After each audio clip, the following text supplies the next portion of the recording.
வணக்கம் மக்களே.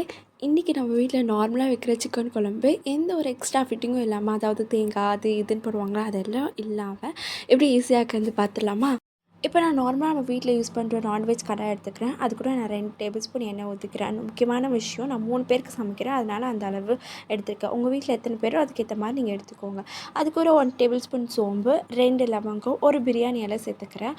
இப்போ நான் பொடி பொடியாக கட் பண்ணி வச்சுருந்த 2 வெங்காயம் நான் சேர்த்துக்கிட்டு நல்லா சாட்டே பண்ணிக்கிறேன். ஒரு முக்கியமான டிப்ஸு, எந்த அளவுக்கு நீங்கள் நான்வெஜ்ஜில் நல்லா வெங்காய தக்காளியை வதக்குறீங்களோ அந்தளவுக்கு டேஸ்ட் அவ்வளோ அற்புதமாக வரும். இப்போ நான் தக்காளி வெங்காயம் வேகிறதுக்காக கொஞ்சம் உப்பு ஆட் பண்ணிக்கிறேன். அது கூட நான் 1 டேபிள் ஸ்பூன் இஞ்சி பூண்டு பேஸ்ட் ஆட் பண்ணிக்கிறேன்.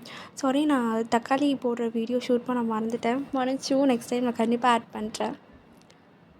இப்போது தக்காளி வெங்காயம் நல்லா வதங்கின அப்புறம் நம்ம மஞ்சள்தூள் போட்டு அலசி வச்சுருந்த சிக்கனை தூக்கி இதில் போட்டுக்கலாம். நல்லா வதக்கிக்கணும். அந்த பச்சை வாசனை எதுவுமே இருக்கக்கூடாது. நல்லா வதக்கிட்ட அப்புறம் தேவையான அளவுக்கு தண்ணி ஊற்றிக்கலாம். நான் 1.5 கப் தண்ணி ஊற்றிக்கிறேன். 1.5 கப் தண்ணி ஊற்றுற அப்புறம் நல்லா வெந்து வரணும். ஸோ ஒரு 5 மினிட்ஸ் மூடி போட்டு வச்சுருங்க. இப்படி நல்லா குழம்பு கொதித்து வரும். நம்ம போட்ட எண்ணெய் எல்லாமே திரிஞ்சு வரும். இப்போவே தெரிஞ்சிடும் இது நல்லா ஒரு பக்கத்தில் வந்துச்சுன்ட்டு.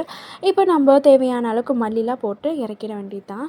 சுட சுட சாப்பாடு போட்டு இது கூட நம்ம செஞ்ச குழம்ப ஊற்றி நம்ம சாப்பிடும்போது அவ்வளோ டேஸ்ட்டாக இருக்கும். நீங்களும் ட்ரை பண்ணி பாருங்கள். மறக்காமல் எப்படி இருந்தது கமெண்ட் பண்ணுங்கள். சப்ஸ்கிரைப் பண்ணிடுங்க. பாய்.